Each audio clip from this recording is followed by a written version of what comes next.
You were a normal 17-year-old going to UA High. You had a quirk, you had friends, a boyfriend, and being in a relationship means that you had to be mentally prepared for anything.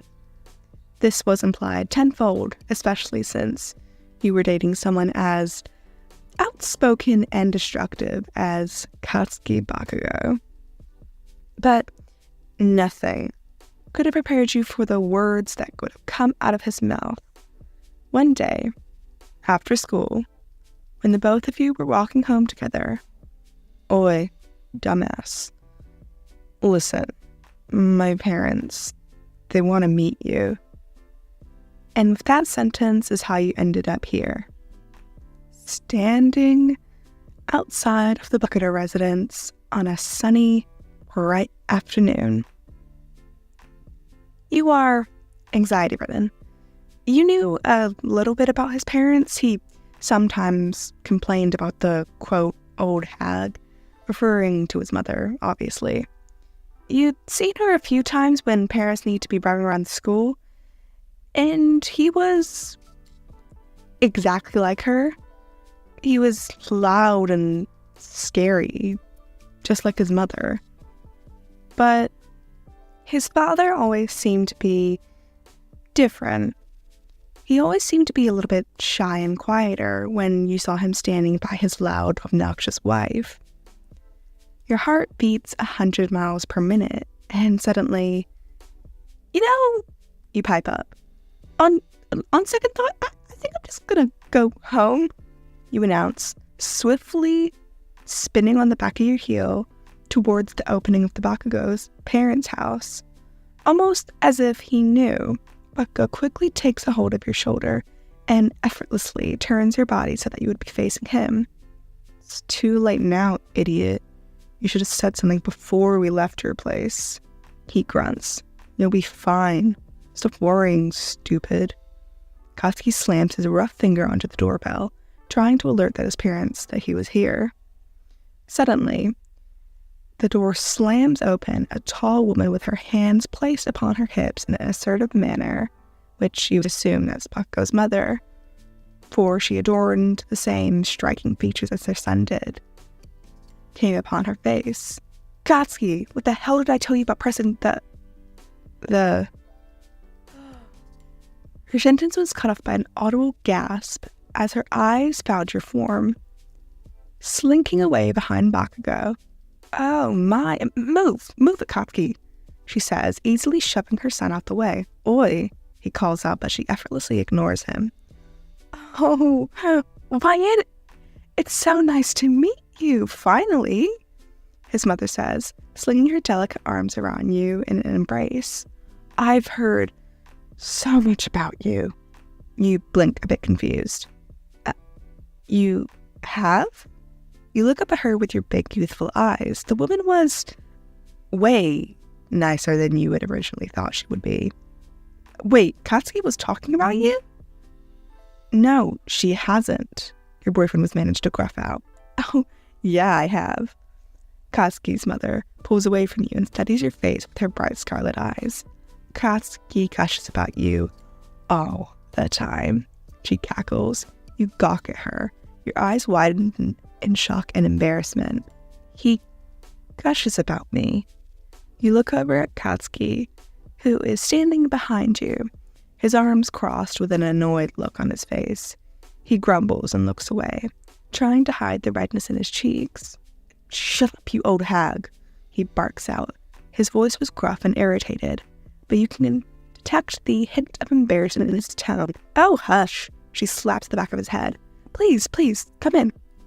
She practically yanks you inside to see this shyer man, who you assume is his father. He smiles at you politely. The inside of the house was cozy and neat. It was adorned with pictures of a younger Katsuki. As you walk in, you can feel Katsuki's mother's hand on your back, gently guiding you towards the living room. "Have a seat, dear," Mitsuki says, gesturing towards the couch. You nod, feeling a mix of anxiety and intrigue.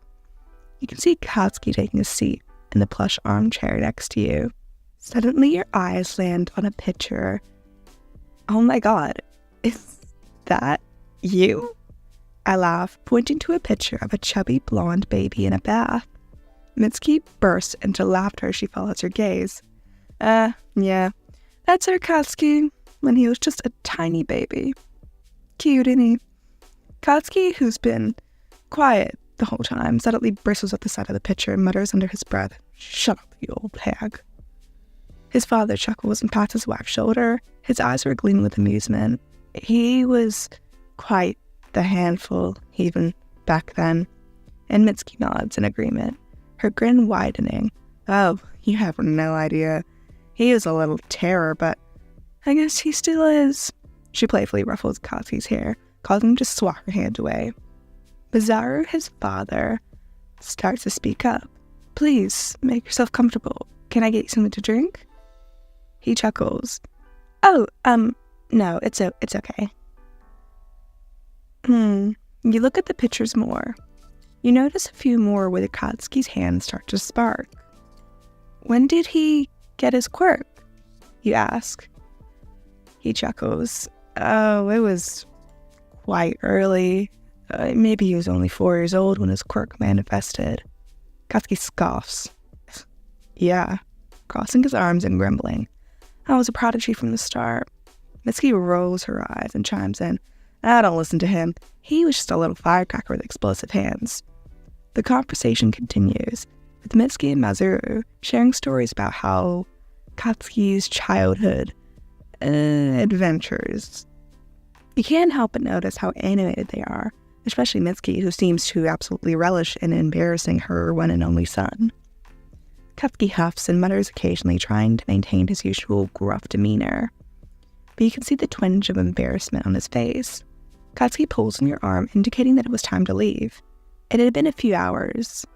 "Come on, I gotta head back before curfew," he grunts out, his tone not quite as harsh as it usually is. Mitsuki and Masaru wave goodbye, with Mitsuki calling out behind you. "It was so nice to meet you, YN. You're adorable. You're welcome back anytime." His mother all but shouts, as his father just waves silently beside her. On your way back to the dorms, Katsuki was uncharacteristically quiet. He walked a few steps ahead of you, and his hands stuffed deep into his pockets. Eventually, you decide to break the silence. "So, you talk about me to your parents?" You tease. You chuckle, enjoying the rare sight of a flustered Katsuki. His ears even tinted red. "It's okay, you know. You can admit it." Katsuki looks at you, his expression a mix of annoyance and embarrassment. "Shut up," he grumbles, attempting to seem unbothered. "Aw, Katsuki, you're secretly a sweetheart," you tease, poking him in the arm. He scowls, but there's a slight hint of a smile playing at the corner of his lips. "Shut up, idiot," he barks back, his tone lacking its usual bite. Maybe this wasn't so bad. As he continued to walk, the air between the two of you started to become a bit thicker. The tension kind of randomly started to build. The sky above you changes color. It was transitioning from a pastel blue to more of a deep indigo, with the stars beginning to twinkle into the night sky. You two should probably hurry back. But like Katsuki could read your mind, he does the opposite. He slows his pace slightly, falling into the steps beside you. He gazes at you from the corner of his eye, a hint of pink creeping up onto his cheeks again. You can feel his hand brushing gently against your own as you walk, the warm contact sending a shiver down your spine. The silence between the two of you is almost thick. You could cut it with a knife. As you both continue to walk, the distant sound of insects fill the air, and the cool breeze of the night caresses your skin, making you aware of everything around you. Katsuki glances at you. His expression was a bit unreadable in the dim light. His hand continues to graze against your own, and suddenly, he makes a bold move and intertwines your fingers with his. His grip was firm yet somewhat gentle. Your heart pounded in your chest as you feel the unexpected gesture.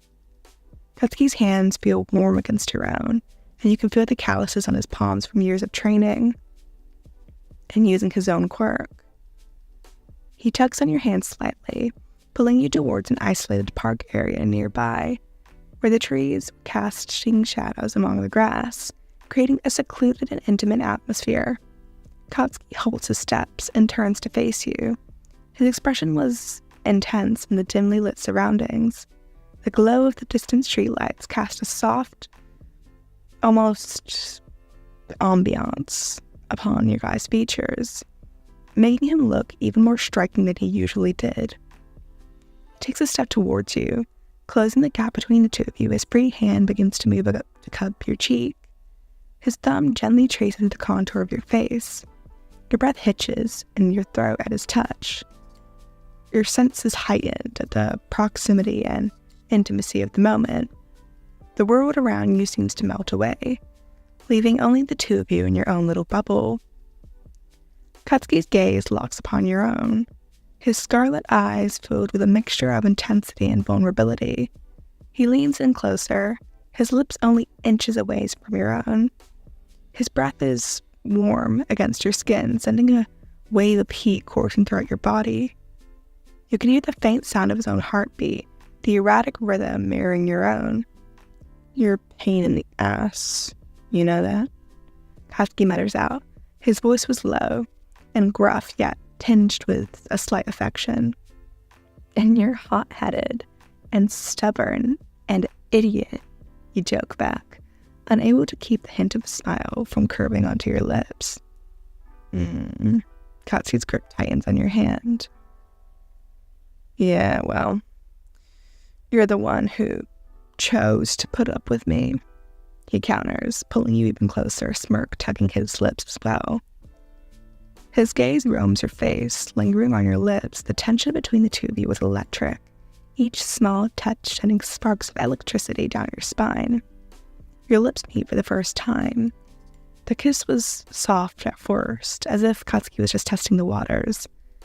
His tongue grazes gently against your bottom lip, a silent request for access, and you oblige. Parting your lip as the kiss deepens. His hand buries itself in your hair, angling your head to meet his perfectly, as if he tried to be as gentle as he explores his mouth. You can almost taste the hint of a spicy sweetness signature to Katsuki. Your mind is a tangled thought of emotions. All of them were centered around the way his lips feel against your own, the way his tongue moves against yours, the warmth of his breath and the roughness of his skin. It's all almost overwhelming, yet at the same time, the way his hand meets the nape of your neck and just puts the right amount of pressure, keeping you close. You just can't bear the thought of letting him go.